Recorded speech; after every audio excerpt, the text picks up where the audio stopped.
37장 1절부터 9절의 말씀입니다.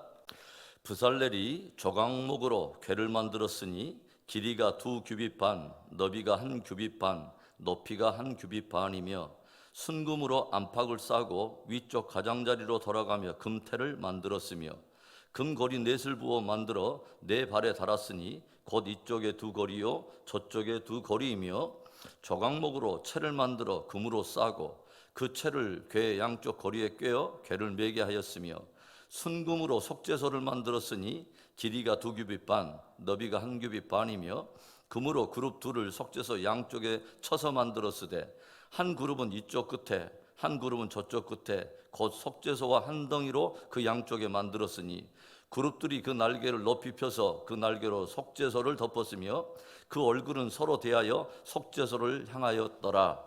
아멘. 새벽마다 생명의 삶 큐티의 말씀을 순서를 따라 은혜를 나누고 있습니다. 어제 새벽에는 조각목에 임한 하나님의 사랑에 대해서 여러분과 함께 나눠보았어요.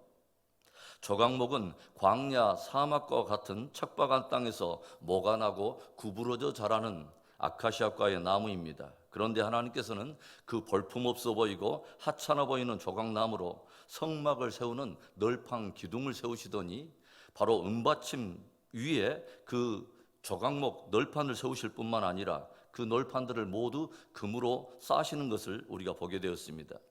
하나님께서 참으로 아무런 소망 없이 광야와 같이 거친 세상을 살아가는 우리 조각목 인생들을 선택하시고 우리들을 그리스도 예수의 속전의 은혜 위에 굳게 세우시더니 우리에게 그리스도의 의의 옷을 입히시고 존귀와 영광으로 띠를 띄우시더라고 하는 것이죠. 그리고 만물의 주인 되신 하나님께서 그렇게 지극히 비천하고 볼품없었는 우리의 인생을 성막 삼으시고 우리 안에 거하시기를 즐거워하시더라고 하는 것이죠. 조각목 인생에 베풀으신 하나님의 사랑을 늘 기억하고 늘 감사와 감격 속에 매일매일 승리하는 복된 저와 여러분 되기를 주의 이름으로 축원합니다. 오늘의 말씀은 법궤에 관한 말씀입니다. 오늘 말씀을 보면 법궤 역시 무엇으로 만들게 하시냐면 조각목으로 만들게 하실 뿐만 아니라 그 모든 것을 또 순금으로 두르도록 말씀을 하시죠. 성막에 여러 기물이 있지만 가장 먼저 법궤를 만들게 하신 이유는 다른 기물인 떡상이나 분향단 또는 등대와 같은 것은 성소에 위치하고 있지만 이 법궤만큼은 하나님이 임재하시는 지성소 안에 둔 아주 귀한 성물이기 때문에 그렇습니다. 바로 이 법궤 위에 속죄소라고 하는 곳에 하나님께서 당신의 영광 가운데 임재하셨다고 하는 거죠. 하나님께서는 법궤를 순금으로 싸도록 명령하시고 그 법궤 위에 그룹 둘, 즉 하나님을 가장 가까이서 수종두는 천사의 모양을 순금으로 만들게 하시고 그 둘의 날개가 서로 연하에 펼쳐져 그 날개로 속죄소를 덮도록 명령을 하시죠. 여기에서 속죄소라고 하는 이름은 말 그대로 죄를 속하는 장소라고 하는 그런 의미인데 1년에 한 번 대제사장이 지성소에 들어가 바로 그 속죄소에 피를 뿌림으로 하나님께서 바로 그곳에서 죄사함의 은혜를 선포하는 것입니다. 그래서 이 속죄소는 또 다른 이름으로는 은혜를 베푸는 자리, 그래서 시은좌라고 하는 또 다른 이름을 가지고 있죠. 그런데 오늘 말씀을 우리가 조용히 살펴보면요, 하나님께서는 그 법궤의 사방의 그 가장자리, 즉 네 귀퉁이에 4개의 고리를 만들게 하시더니 2개의 채를 깨어가지고 제사장들로 그 궤를 늘 메고 다니도록 명령을 하시죠. 제사장들로 하여금 그 궤를 매도록 함으로 저들이 어느 곳에 행하든 어느 곳에 머무르든지 상관없이 궤가 늘 이스라엘과 함께 머물도록 명령을 하셨다고 하는 것이죠. 그렇다면 제사장들이 어느 곳에 행하든지 법궤를 매도록 하신 것이 우리에게 어떤 메시지를 던져주고 있을까요? 첫째로는 우리로 하여금 속죄의 은혜 위에서 행하라고 주님은 말씀하시는 것입니다. 우리들이 구약 성경을 보면 하나님께서 제사장들로 하여금 궤를 매도록 하시는데 항상 온 이스라엘 백성들의 가장 선두에 서도록 명령을 하시죠. 그래서 궤가 움직이면 이스라엘 백성들도 함께 더불어 움직이고 궤가 머무는 곳에 온 이스라엘 백성들도 진을 치고 머무르게 하십니다. 온 이스라엘 백성들이 행할 때나 진을 치고 머무를 때나 늘 저들의 시선이 법궤를 향하여 있게 하신 것입니다. 그리고 그 법궤 위에는 속죄소, 곧 시은좌, 하나님의 임재가 있다고 하는 것이죠. 하나님께서는 구속받은 이스라엘 백성들이 행할 때나 머무를 때나 어느 곳에서나 속죄의 은혜를 기억하게 하신 것입니다.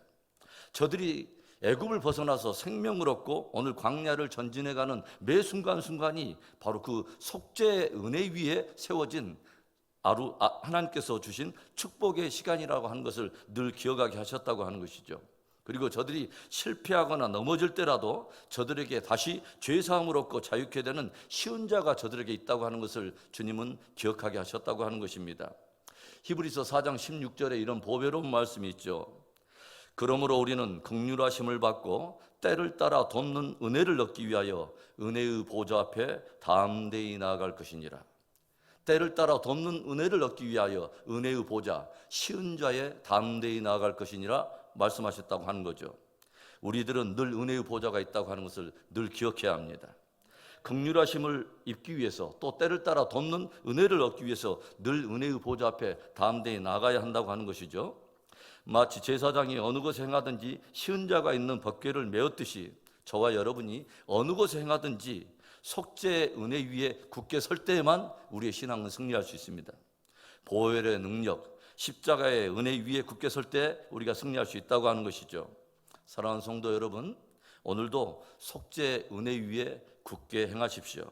그리고 우리에게 은혜의 보좌가 있다는 것을 늘 기억할 수 있기를 바랍니다. 오늘도 그 구속의 은혜를 마음에 품고서 담대히 믿음 승리하는 하루 되기를 주의 이름으로 축원합니다. 제사장들이 어느 곳에 행하든지 법궤를 메도록 하신 것, 어떤 메시지를 담고 있을까요? 두 번째로 언약의 말씀 위에서 행하라는 것입니다. 법궤를 일컬어서 우리는 또 다르게 증거궤 또는 언약궤라고 부르기도 하죠. 즉 그 궤 안에는 모세가 시내산에서 하나님께로부터 받은 증거의 두 돌판이 담겨 있는 것입니다. 바로 하나님의 언약의 말씀이 담겨 있다는 거죠.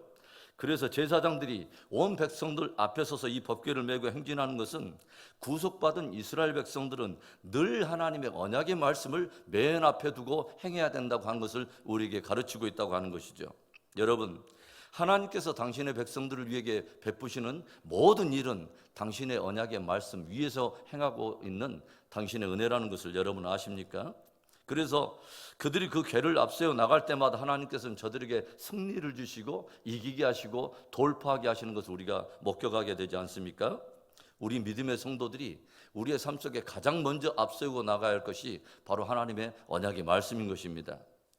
가나안의 첫성 여리고, 견고하고도 두터운 이중벽을 가지고 있는 난공불락의 그 성을 공격할 때 하나님께로부터 난 전략이 무엇이었죠?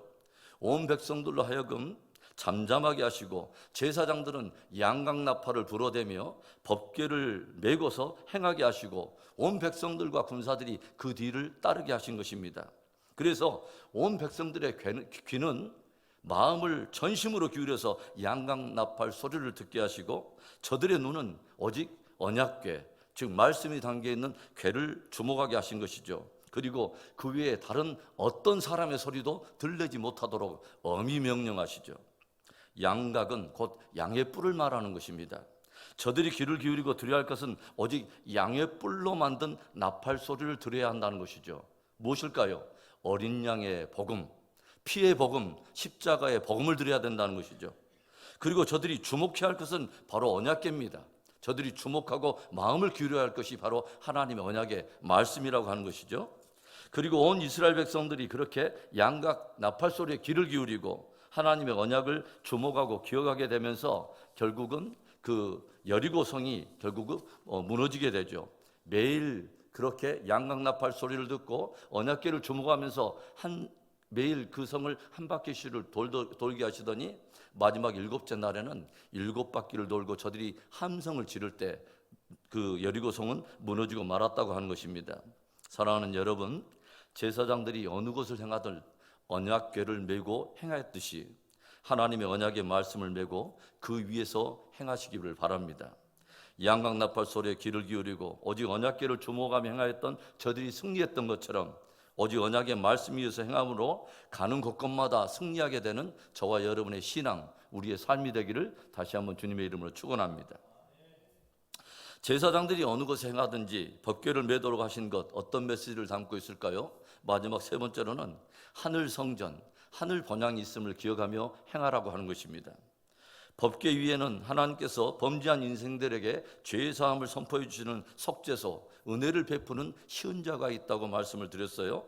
그리고 하나님이 임재하시는 바로 그 속죄소를 무엇이 덮고 있냐면 두 스랍, 곧 하나님을 가까이 수종하는 두 천사가 날개를 펴고 속죄소를 덮고 있다고 말씀을 드렸어요. 성막은 인생의 지혜에서 나오는 건축물이 아닙니다. 어떤 건축가에 의해서 디자인된 것이 아니에요. 바로 하나님께로부터 나온 지혜인 것입니다. 그런데 히브리 기자는 이런 놀라운 말씀을 우리에게 들려주고 있어요. 히브리서 8장 5절의 말씀인데요. 그들이 섬기는 것은 하늘에 있는 것의 모형과 그림자라. 모세가 장막을 지으려 할 때에 지시하심을 얻음과 같이 이르시되 산과 모든 것을 산에서 내게 보이던 본을 따라 지으라 하셨느니라. 하나님께서 모세에게 성막의 제도와 식양을 다 보여주며 그 본을 따라 짓게 하신 것은 하늘에 있는 것의 모형을 따라 짓게 하셨다고 하는 거죠. 그러니까 이 땅에서 이스라엘 백성들이 성막을 짓고 하나님을 섬기고 예배하는 것은 하늘에 있는 하늘 성전과 그곳에서 드리는 천상의 예배 광경의 한 모형을 담고 있다고 하는 거예요. 얼마나 놀라운 말씀입니까? 우리가 이 땅에서 성소에서 하나님을 예배하는 것이 천상의 예배와 연결되어 있다고 하는 이 놀랍고도 감동스러운 그 사실. 그래서 제사장들이 이 땅에서 법궤를 메고 행하는 것은 장차 다가올 영원한 번향, 영원한 성전이 있다고 하는 것을 기억하며 행하도록 하셨다고 하는 거죠. 하나님께서 법궤 위 그룹들 사이에 속죄소에 임하신 것처럼 하나님께서는 하늘 성소에서 수많은 스랍들과 천군 천사들, 헤아릴 수 없는 천군 천사들 가운데 좌정하시고 모든 만물과 인생들에게 은혜를 베푸신다고 하는 것이죠. 여러분, 구약 시대의 제사장들이 가는 곳곳마다 법궤를 메고 행하였듯이 우리들은 이 땅에서 머무는 곳곳마다 우리는 예배를 하며 하나님을 섬기는 것입니다. 그리고 우리의 예배는 하늘의 예배와 연결이 되어 있고 영원한 하늘 번향 또 하늘 성전을 향해 나아가는 것입니다. 언젠가는 저와 여러분은 바로 이 땅에서 드리는 것의 실체인 하늘 성소에 들어가서 내 생물들과 24 장로들 그리고 헤아릴 수 없는 천군 천사들 모든 구속받은 피조물과 더불어서 영원하신 하나님을 예배하게 될 것입니다. 사랑하는 성도 여러분, 왕 같은 제사장 된 저와 여러분도 언약궤를 거뜬히 메고 구속의 은혜 위에서 행하며 언약의 말씀 위에서 행하며 영원한 하늘 번향, 하늘 성전이 있다고 하는 것을 기억하고 오늘도 순례의 행진을 승리할 수 있는 복된 하루가 되기를 주의 이름으로 축원합니다.